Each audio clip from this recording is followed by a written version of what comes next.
las buenas nuevas del Evangelio. Vamos a ir a la palabra de Dios, al primer libro de Samuel, capítulo 8. Primer libro de Samuel, capítulo 8. Voy a pedirle por favor a Benjamín Espinosa, si es tan amable, me puede proyectar el power, la primera imagen. Primera de Samuel, capítulo 8. Yo creo que todos somos conscientes de que cuando comenzamos un nuevo año, por regla general, muchas personas, y a lo mejor algunos de los que estamos aquí en esta mañana, pero muchas personas suelen marcarse ciertos objetivos, propósitos, metas para este año. Algunas pueden ser superficiales, de poca importancia, ¿verdad? Y otras quizás otras metas más importantes, pero solemos, muchos de nosotros, o algunos de nosotros, pues, comenzar el año pues con ciertos deseos, con ciertos objetivos que queremos cumplir a lo largo del año. Pero tenemos que reconocer y confesar que poco a poco, a medida que van pasando los días, las semanas, los meses, esas metas que nos habíamos propuesto se van diluyendo, se van evaporando y no llegamos nunca o casi nunca a alcanzar esas metas que nos habíamos propuesto. Es interesante, si recordaréis, que en el último estudio que dimos de Primera de Samuel, capítulo 7, ocurrió algo maravilloso. Durante años Israel había estado dándole la espalda al Señor, pero hubo un acontecimiento extraordinario, lo que nosotros solemos llamar un avivamiento, un despertar espiritual en la nación de Israel. Evidentemente esto no surgió de la noche a la mañana, fue un proceso que desembocó en 20 años. 20 años hubieron ahí para ver esos cambios. Evidentemente, como también dijimos en el último estudio, para que se produjera ese avivamiento espiritual fue necesario al menos 4 cosas, decíamos. Por un lado, arrepentimiento. El pueblo se tenía que arrepentir de sus pecados si quería ver al Señor obrando en sus vidas. En segundo lugar, tenía que haber un deseo de obedecer la palabra de Dios. Me arrepiento, pero ahora tomo la decisión de obedecer la palabra de Dios. En tercer lugar, hubo un compromiso de fidelidad a Dios. Y en cuarto lugar, recordaréis que hablábamos de que para que hubieran cambios en la nación de Israel era necesario también el esfuerzo humano, el trabajo.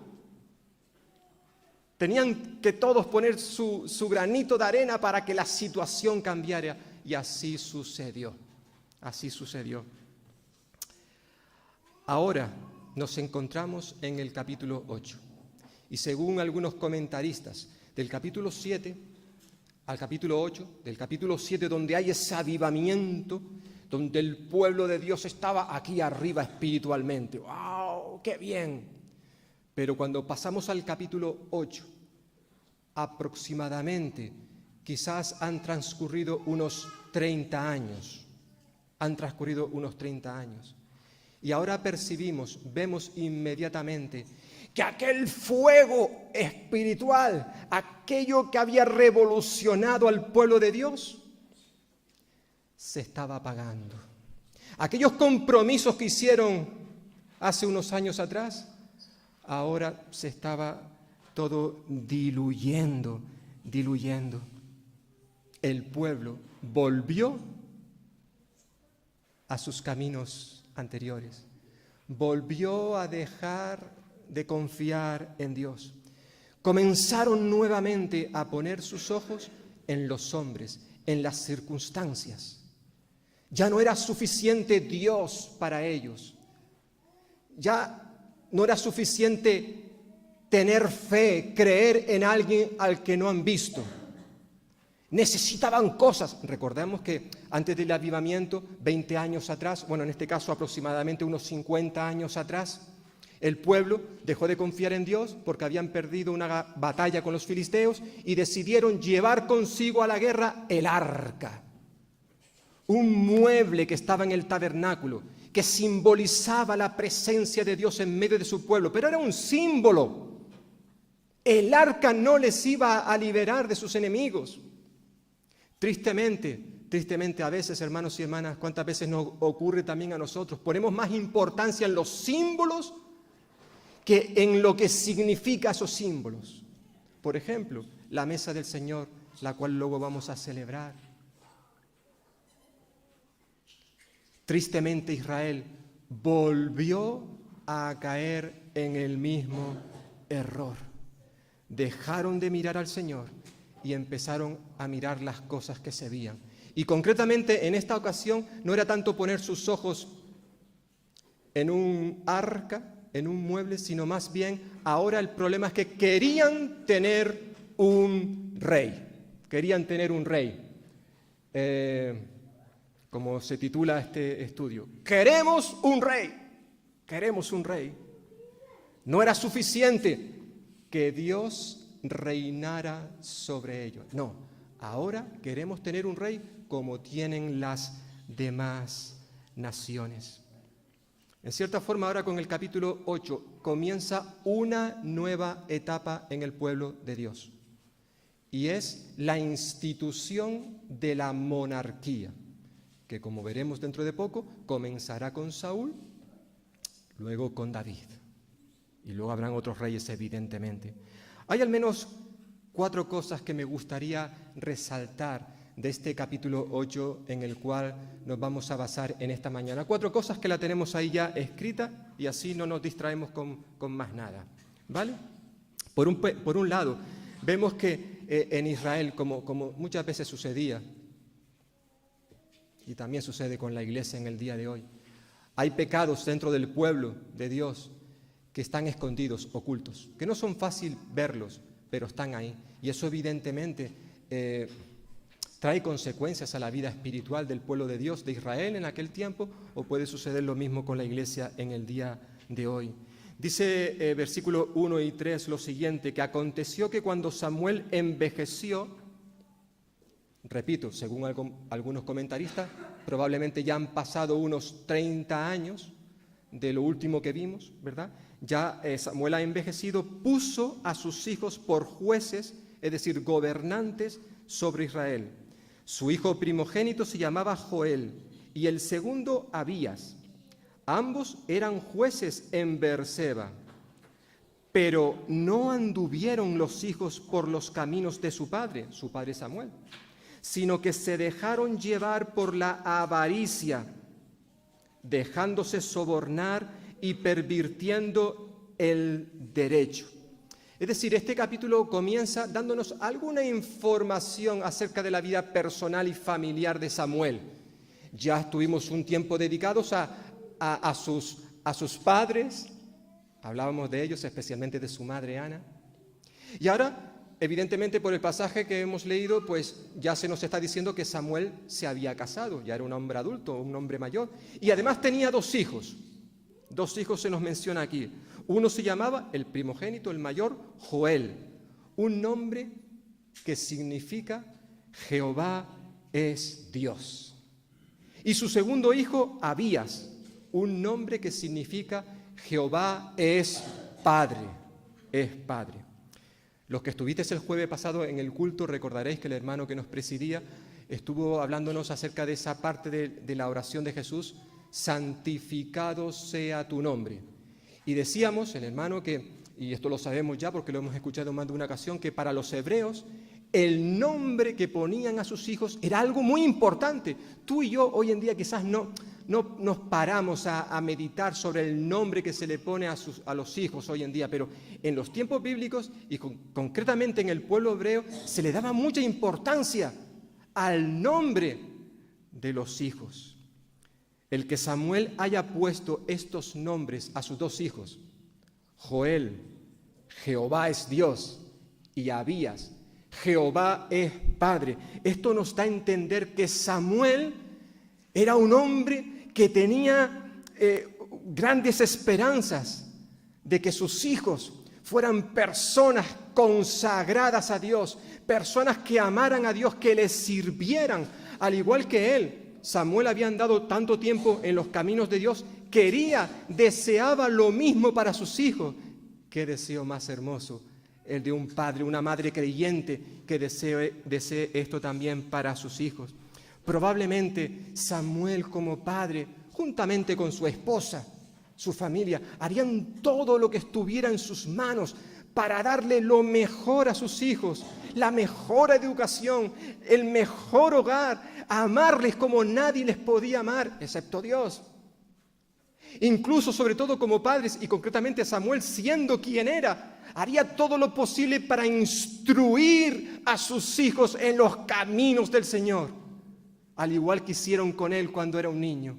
Seguro que esto estaba en la mente de Samuel en todo tiempo. Por eso cuando sus hijos crecieron, ya eran unos jóvenes, y Samuel, siendo consciente de que ya por su edad no podía hacerlo todo, le encargó a sus 2 hijos que estuvieran en Berseba, estaba al sur de Israel, mientras que Samuel estaba en el norte, en Ramá. Le encargó a sus hijos que fueran los jueces, los gobernantes de esa parte de Israel. Y probablemente esto no lo hizo simplemente porque eran sus hijos, no, con toda seguridad. Estos chicos asumieron esa responsabilidad porque tenían capacidades, cualidades adecuadas para ese ministerio. Tendrían seguramente una buena reputación por parte de todo el pueblo, así lo reconocerían. Es por eso que se les puso como jueces en Berseba, hemos leído. Pero tristemente, hermanos y hermanas, a pesar de que estos 2 jóvenes tenían nombres extraordinarios,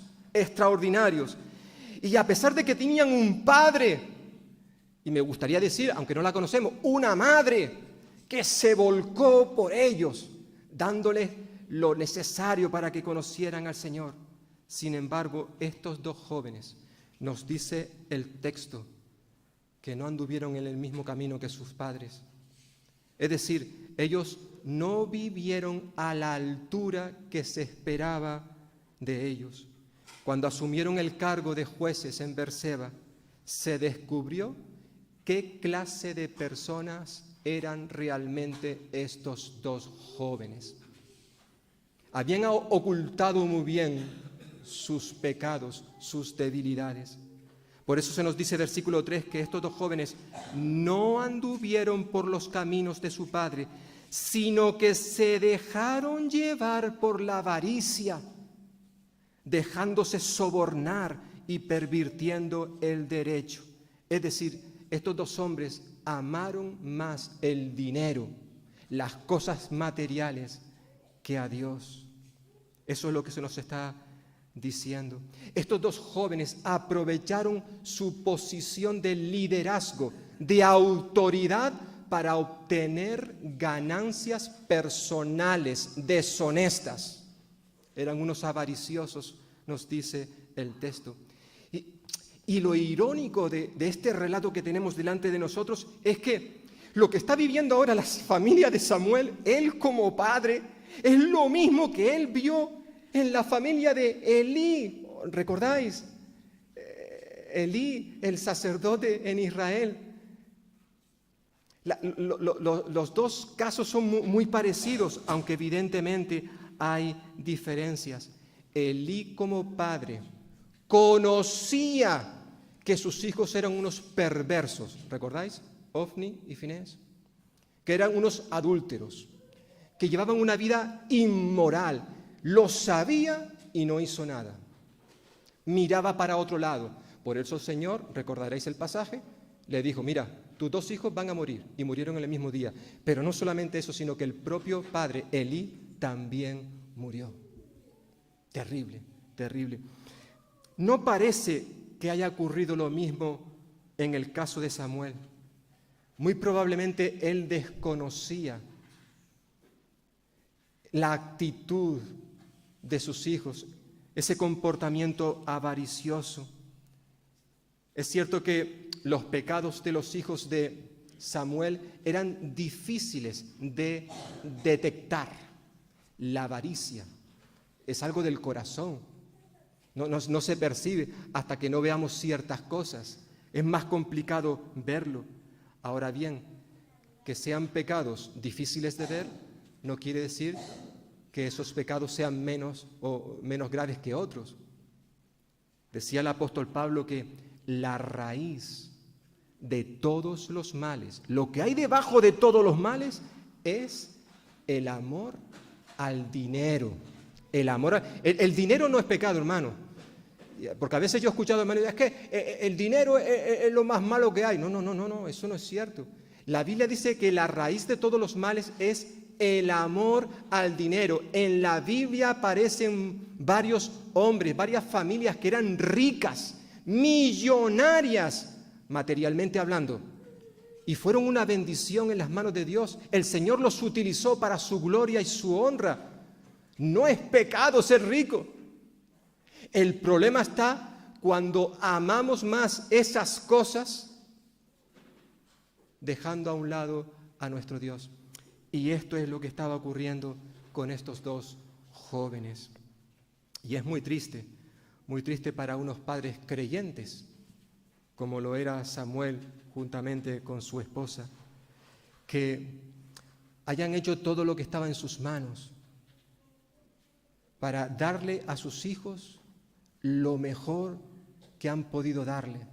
Buena educación, un buen hogar, les han amado, les han proporcionado todo lo necesario para vivir bien, pero sobre todo como padres creyentes le han dado la palabra de Dios. Les han enseñado en los caminos del Señor para que no se aparten de ellos. Y a pesar de todas esas cosas que muchos padres habéis hecho y hacéis, resulta que luego esos niños y niñas, cuando llegan a una edad, deciden ir por otro camino. Han sido educados, han sido formados.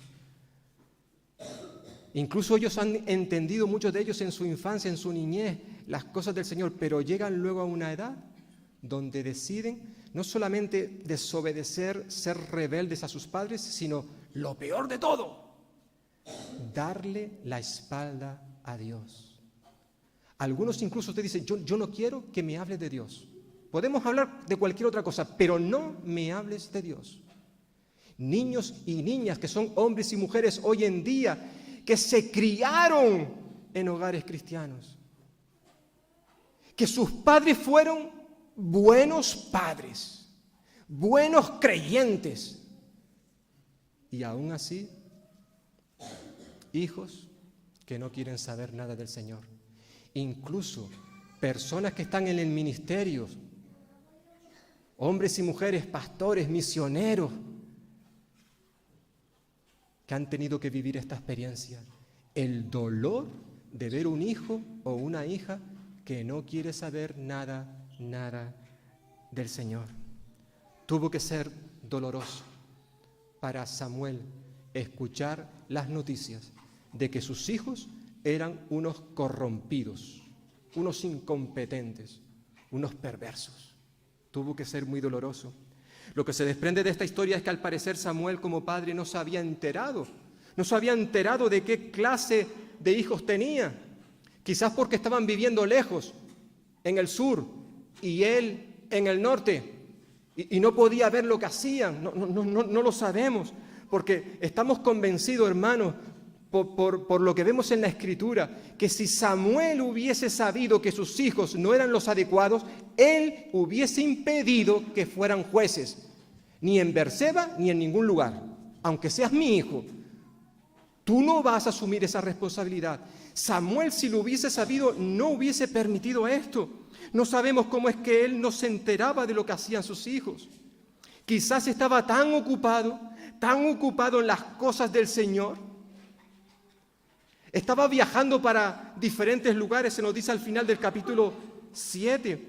Quizás estaba tan interesado, preocupado en otras personas, en otras familias, que se había olvidado de su propia familia y había descuidado su responsabilidad como padre. ¿Sería esto lo que ha sucedido? No lo sabemos. Lo que está claro es que para Samuel tuvo que ser algo muy, muy doloroso. ¿Y cuántos padres y madres en el día de hoy, hermanos y hermanas, cuántos también viven una situación parecida? No se enteran de lo que están haciendo sus hijos fuera de casa, en el tiempo libre o cuando van al instituto, o no saben en qué páginas de web, de internet se meten sus hijos. No lo saben, lo desconocen. Y pueden que estén entrando en páginas correctas, buenas para ellos, o no. Hay padres que ni siquiera conocen cómo se llaman los amigos de sus hijos, o las amigas. Y no es que los padres tengan que saberlo todo, pero evidentemente hay ciertas cosas que tendrían que preocuparle, al menos mientras sus hijos tengan cierta edad. Hay padres que están tan ocupados en sus quehaceres, y pueden ser quehaceres legítimos, correctos, cosas buenas, pero no tienen tiempo para jugar con sus hijos, para pasear, para charlar. Y eso evidentemente, hermanos y hermanas, trae consecuencias. A veces, como he dicho hace un momento, hay padres buenos, padres que realmente han hecho una buena labor como padres. No son perfectos, recordad, hijos, hijas que estáis aquí, porque todos somos hijos e hijas. No todos somos padres, pero somos hijos e hijas. Y recordaremos que nosotros como hijos no éramos perfectos. Nuestros padres tampoco lo son. Sobre todo aquellos que estáis aquí, que sois todavía jovencitos, niños, jóvenes, vuestros padres no son perfectos. Y ellos, los padres, lo saben. Pero son el padre y la madre que Dios te ha dado. Y puede que a lo mejor digan, hagan cosas, te manden cosas que para ti no son agradables. Hermanos y hermanas, yo hoy estoy aquí, por la gracia de Dios, no tengo ninguna duda al respecto. Pero creo que Dios derramó su gracia sobre mí especialmente a través de mi madre.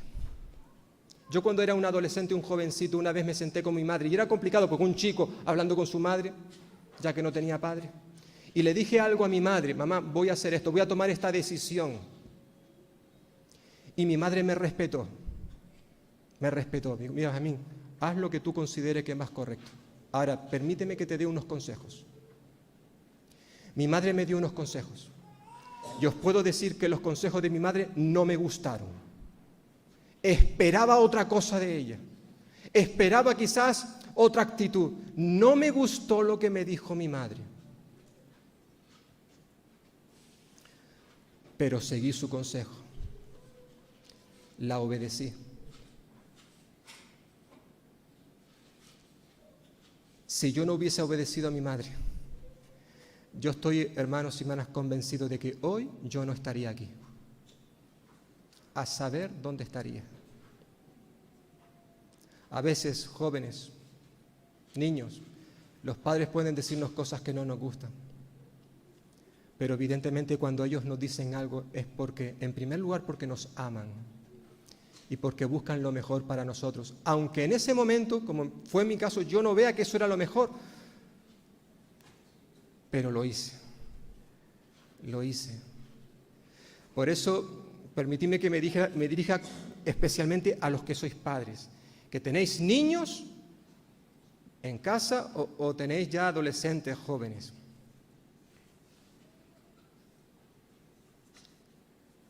Si tú sabes que lo que estás haciendo es lo mejor para tu hijo o para tu hija, no te sientas mal si estos un día deciden ir por otro camino. Evidentemente, como padres, os dolerá. El deseo de mi madre fue ver a sus hijos convertidos a Cristo antes de morir. No lo vio. Tu deseo como madre y padre es ver a tus hijos en los caminos del Señor.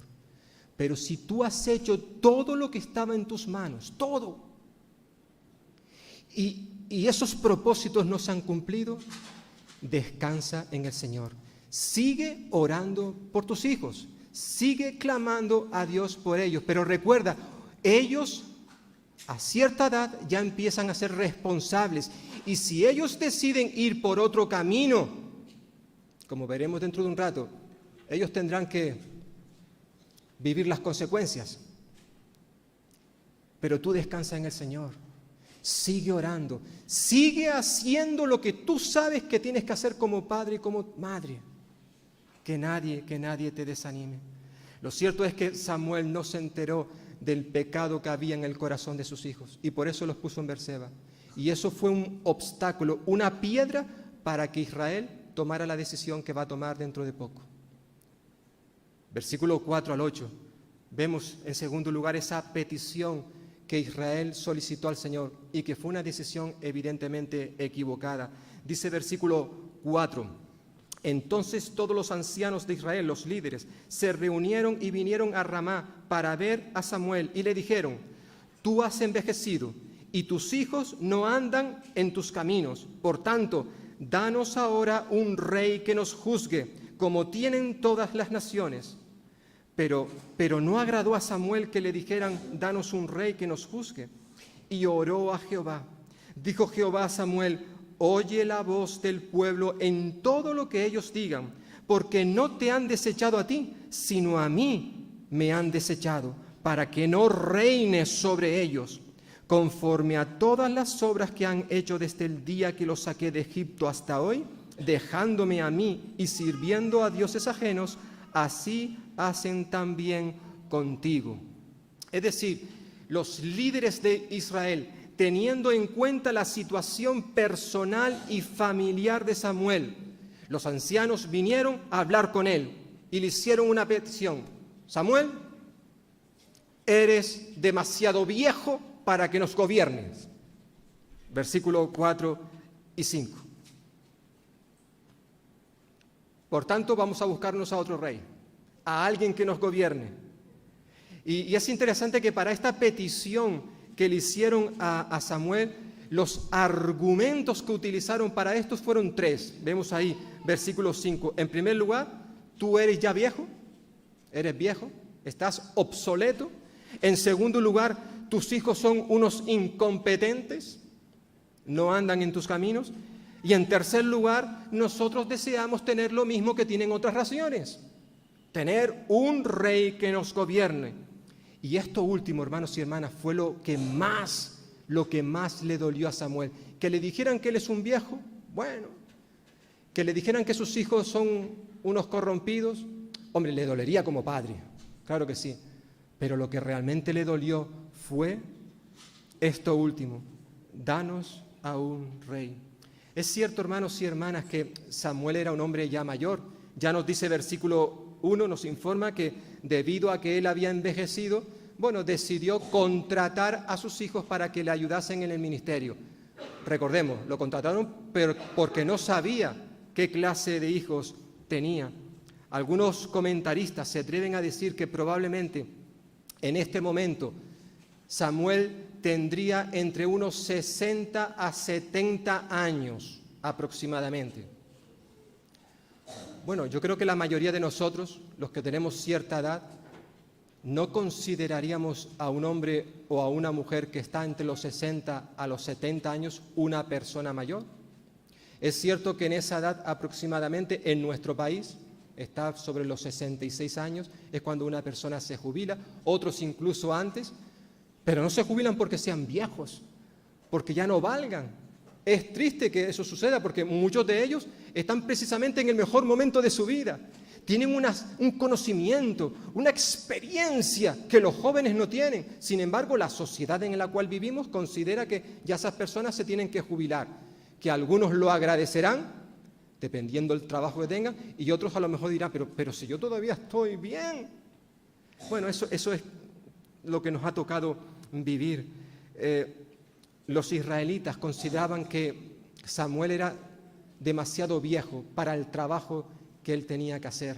Recordemos capítulo 7, lo último que vimos al final del capítulo 7, en ese avivamiento, en ese despertar espiritual, se nos dice que Samuel, versículo 15 del capítulo 7, juzgó a Israel todo el tiempo que vivió. Fijaos, hacía cada año un recorrido por Betel, Gilgal y Mizpa.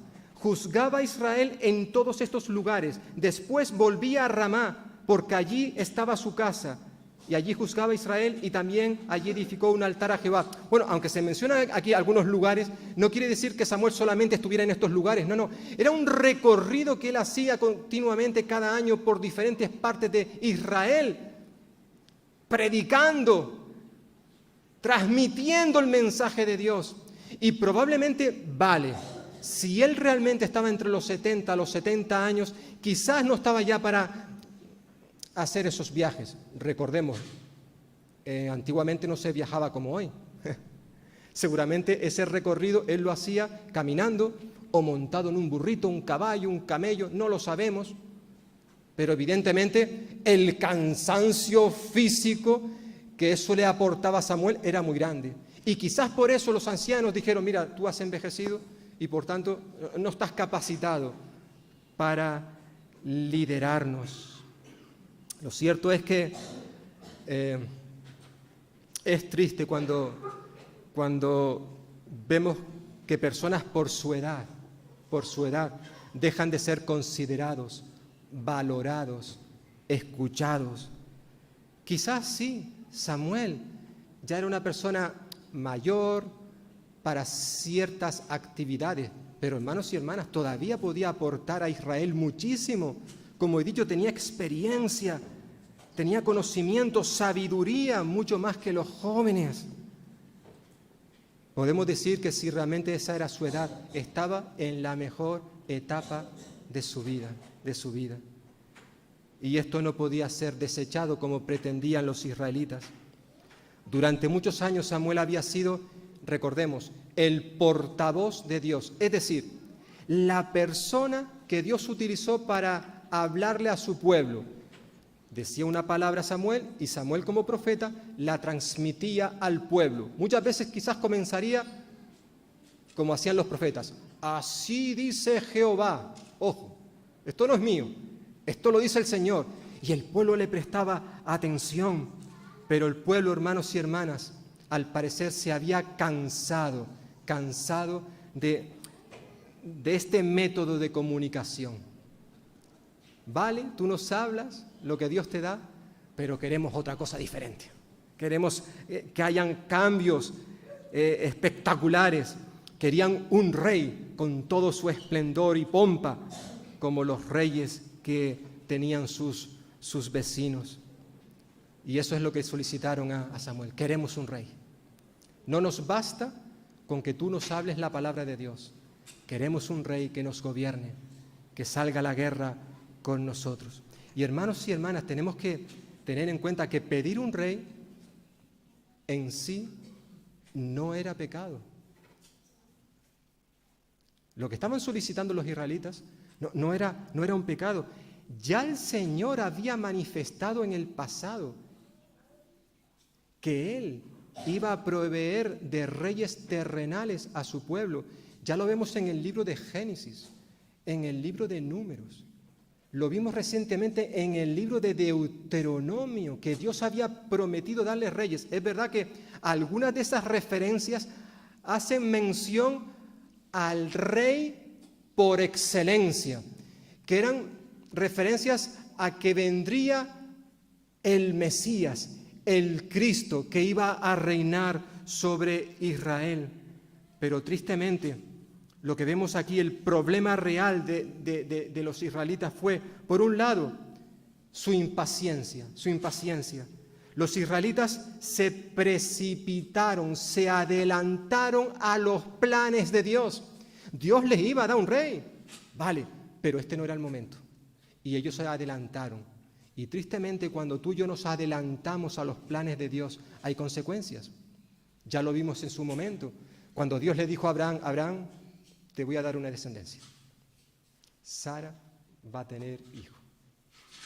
Pero como el hijo no llegaba, Sara y Abraham se pusieron de acuerdo para que Abraham se juntara con la esclava Agar y tuvieran un hijo. Pero eso no es lo que Dios le había dicho. Se adelantaron, se precipitaron, fueron impacientes y hubo consecuencias. Agar tuvo un hijo, Ismael, pero el Señor le dijo, no, Ismael no va a ser. Es Sara la que te va a dar un hijo y de él procederá tu descendencia. Y así surgió. Es verdad que pasaron aproximadamente unos 25 años y claro, el Señor te promete algo y pasan los años, y tú no ves nada, pues uno se impacienta. ¿Qué fue lo que pasó con Abraham? Pero hubo consecuencias. ¿Dios bendijo a Ismael? Sí, pero evidentemente ese niño y su descendencia iba a traer problemas, no solamente en aquel momento para Israel, sino para todos los tiempos. Estamos viviendo todavía en el día de hoy las consecuencias de aquella impaciencia. Pero los israelitas, al pedir un rey, no solamente estaban siendo impacientes, sino que estaban mostrando también falta de confianza en Dios. Falta de confianza. Ellos estaban, en cierta forma, declarando al pedir un rey que para ellos era más importante ver que creer. Nosotros queremos ver algo. Si todas las naciones tienen un rey, nosotros queremos tener un rey, verlo con nuestros ojos para que Él salga delante de nosotros. Ellos querían tener un rey que ver para poder seguir. Y lamentablemente eso trajo sus consecuencias. La petición de los israelitas desagradó mucho a Samuel, versículo 6. Y eso podía haberle llevado al desánimo, al enfado, a la depresión. ¿Qué hacemos, hermanos y hermanas, cuando hay problemas en nuestro hogar? Cuando hay tormentas, como mencionábamos hace un momento. Quizás ahora, ya sea por problemas de salud, problemas con los padres, con los hijos, con el compañero de trabajo, con el vecino. ¿Qué hacemos cuando nos encontramos en una situación que nos desagrada? ¿Qué hacemos? Samuel hizo lo que él consideraba que era lo más importante, versículo 6. Cayó de rodillas y se puso a orar. Por lo que vemos en este libro, Samuel era un hombre de oración. Por cierto, ¿de quién lo habrá aprendido? ¿Recordáis su madre, Ana? Ella fue una mujer de oración. Y no cabe duda que eso influenció, impactó en la vida de Samuel. De tal manera que a lo largo de las Escrituras, lo que leemos de Samuel, vemos que continuamente él estaba orando. Ahora lo vemos orar. En vez de enfadarse con el pueblo por lo que le habían dicho, no, se puso a orar. Hizo lo que mejor sabía hacer. Y la respuesta no tardó en llegar, versículo 7. Dios le dijo que el pueblo realmente, Samuel, no te está desechando a ti. Ojo, Samuel, no. Tú no eres el problema, Samuel. El pueblo realmente me está desechando a mí. Versículo 7.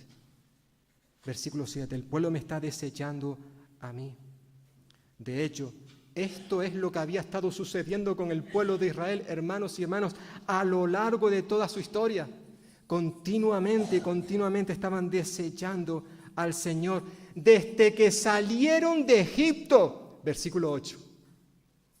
Versículo 8. Desde que salieron de Egipto, el pueblo de Israel, una y otra vez, no desechaban a Moisés, a Aarón, a Josué, ahora a Samuel. No. Dios le dice, no es contigo el problema está en mí. Yo soy el culpable de que ellos te estén tratando de esa forma. Qué triste, ¿verdad? Israel había tomado la decisión de, en vez de vivir por fe, vivir por vista. Queremos ver un rey entre nosotros. Y hermanos y hermanas, ¿cuál es nuestra intención en este año 2023 que está comenzando? ¿Qué es lo que hemos hecho hasta ahora a lo largo de nuestra vida? ¿Hemos vivido por fe o por vista? ¿Dónde realmente está puesta nuestra fe, nuestra seguridad? ¿Dónde? ¿Somos de eso que queremos ver para poder creer? Yo sí no veo, como dijo Tomás. Si yo no pongo mi mano en sus heridas, yo no creo.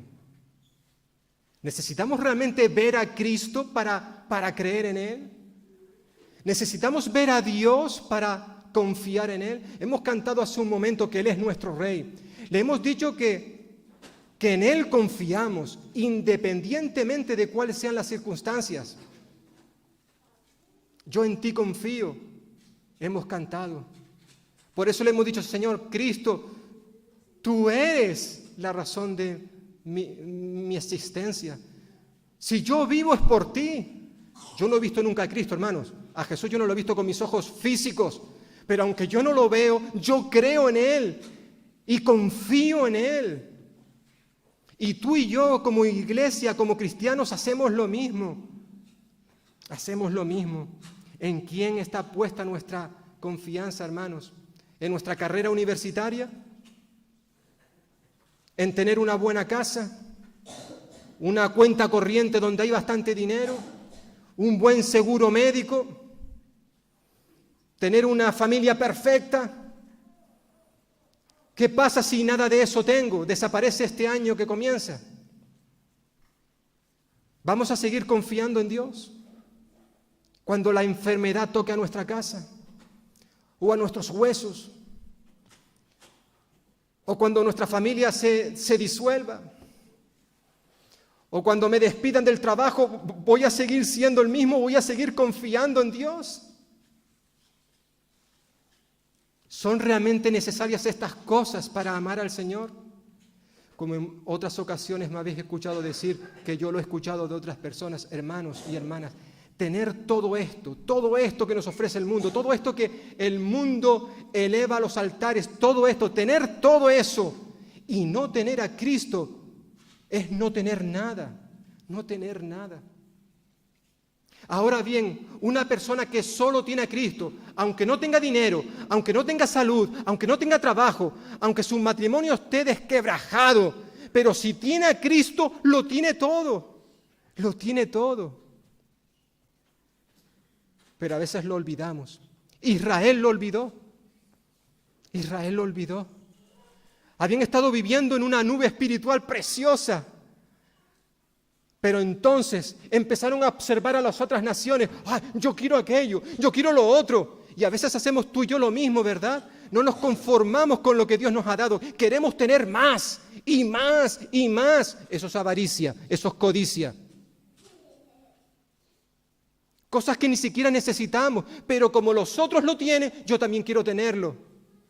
Ya, pero los otros a lo mejor no tienen a Cristo y tú sí tienes a Cristo, yo también. Y porque tenemos a Cristo tenemos que ser diferentes. Dios llamó a su pueblo Israel para ser un pueblo diferente a todas las demás naciones. Y ahora su pueblo quiere ser igual a las demás naciones. Y a veces sucede lo mismo con nosotros como cristianos. Queremos vestirnos como se viste la gente que no conoce a Cristo. Queremos ir a los lugares que van aquellos que no conocen a Cristo y que un creyente no debería de ir. Hablamos como la gente habla, la gente del mundo, pero no como tendría que hablar un creyente. La palabra de Dios nos dice que tú y yo somos santos, santos, todos los creyentes, independientemente de su madurez. Todos los creyentes somos santos. ¿Y qué significa esa palabra? Esa palabra significa separado, apartado. Tú y yo somos santos porque hemos sido apartados, separados para vivir como Cristo, para vivir como Él. Sed santos como yo soy santo. Esto no es una opción. No es algo que hago dependiendo de las circunstancias. No, Dios me ha llamado a mí, a ti, a ser diferentes. ¿Por qué? Porque somos la sal y la luz del mundo. Tenemos que ser diferentes, hermanos y hermanas. No tenemos por qué anhelar lo que el mundo anhela. Evidentemente es legítimo tener un buen trabajo, una buena carrera universitaria, tener un buen coche, una buena casa. No es pecado si deseamos esas cosas, pero que realmente esa no sea nuestra meta, nuestro propósito, nuestro objetivo en esta vida. Porque tenemos que recordar, como tantas veces lo hemos dicho, que nada de eso se va a venir con nosotros cuando dejemos este mundo. Absolutamente nada. Lo cierto es que la petición fue una petición equivocada y había consecuencias. Por eso, versículo 9 al 18, hay una advertencia solemne. Versículo 9. Ahora pues, dice el Señor, oye su voz, pero hazles una advertencia solemne y muéstrales cómo los tratará el rey que reinará sobre ellos. Samuel repitió todas las palabras de Jehová al pueblo que le había pedido rey. Dijo, pues, Así hará el rey que reine sobre vosotros.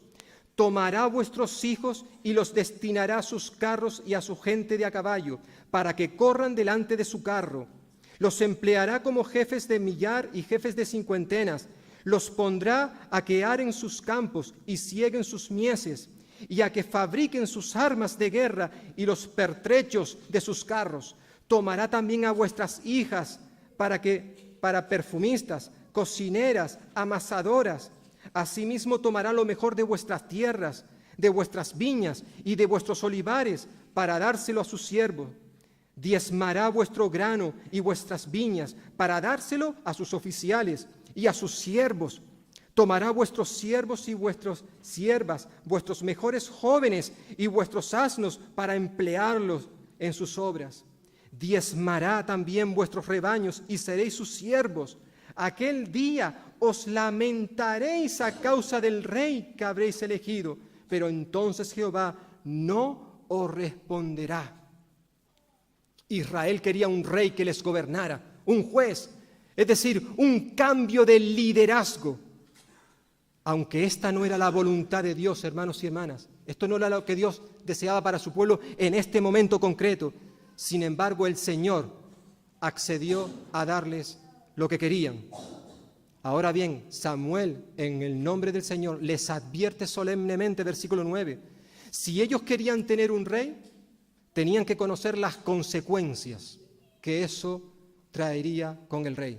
Y al menos dice 5 cosas. En primer lugar, tener un rey implicaría que a partir de ese momento iban a imponerse sobre la nación de Israel el servicio militar obligatorio.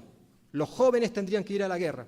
En segundo lugar, esto implicaría tener un rey que sus mujeres, las mujeres jóvenes, se verían obligadas a trabajar en el palacio del rey. Versículo 13. Tercero, el pueblo tendría que pagar altos impuestos por sus bienes, muchos de los cuales serían confiscados. Versículos 14 al 15, versículo 17. En cuarto lugar, las libertades que habían disfrutado hasta ahora estarían limitadas. Versículo 17 al final. Y por último, Samuel les advierte que escoger a un rey terrenal implicaba renunciar a Dios, que Dios no reinara sobre ellos. Y esa decisión les llevaría a tener que lamentarse, versículo 18, a lamentarse porque ya el Señor no iba a responderles, no iba a dirigirles. Dicho de otra forma, hermanos y hermanas, lo que tenemos en estos versículos 9 al 18, Samuel les está diciendo, mirad, si vosotros tomáis esta decisión, tenéis que saber que toda decisión tiene sus consecuencias. Hermanos, hermanas y amigos, eso sigue sucediendo en el día de hoy. Nuestras decisiones tienen consecuencias. Tú y yo, en este año que comenzamos, vamos a tomar decisiones. Algunas son insignificantes, no tienen mucha importancia, otras sí. Y toda decisión va a tener sus consecuencias. Quizás te estás planteando este año cambiar de trabajo o cambiar de carrera universitaria. Te estás planteando quizás comprarte un coche nuevo, aunque el coche que tienes está muy bien, pero tú quieres comprarte un coche nuevo como tu vecino. Quizás te estás planteando en este año marcharte de casa y vivir tu vida independiente. O te estás planteando abandonar a tu cónyuge para irte con otra persona.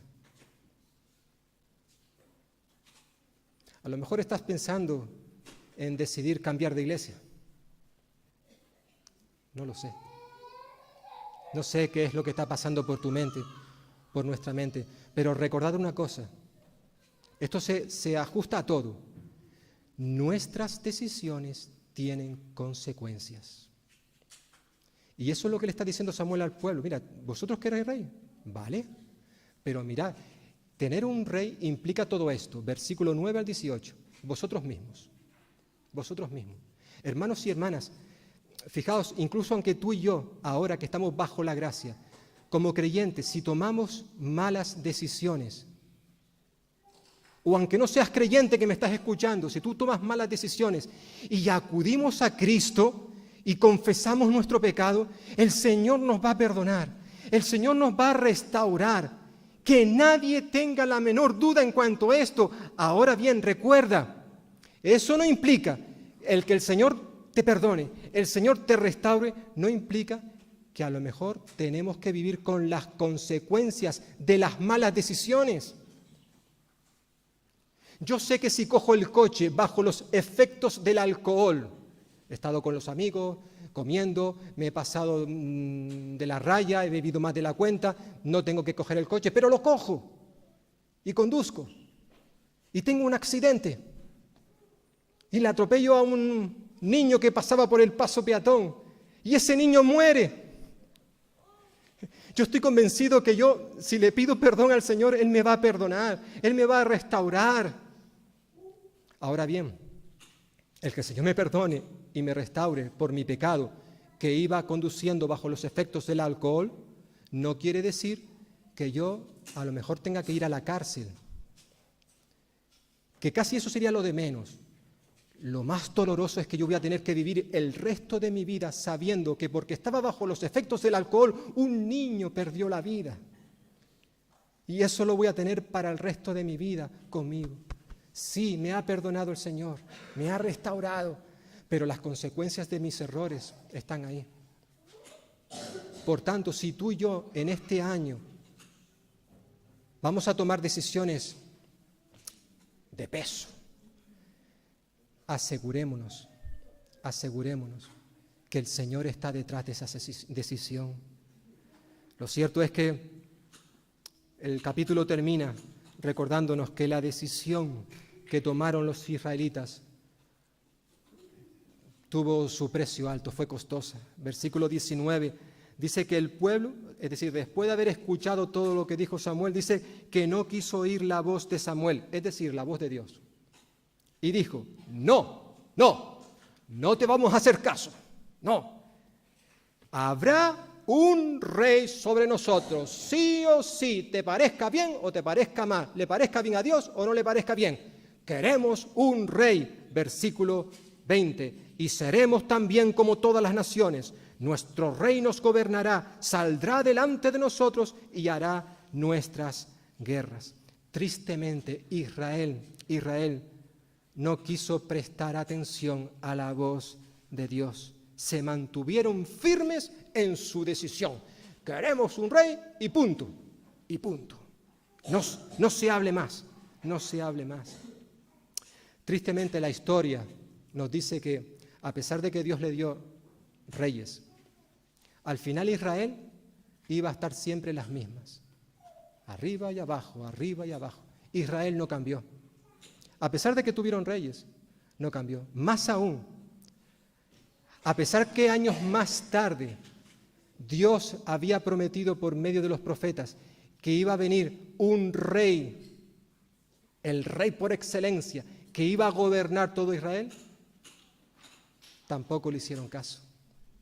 ¿Recordáis, como hemos visto estos días navideños, los magos que vinieron del oriente y fueron al palacio del rey Herodes y se plantaron allí y dijeron: ¿dónde está el rey de los judíos que ha nacido? Porque su estrella hemos visto y hemos venido para adorarle. Hay que tener cara para acercarse al rey Herodes y decirle: ¿dónde está el rey? Pero vamos, no lo tenían delante. No, tú no nos referimos a ti.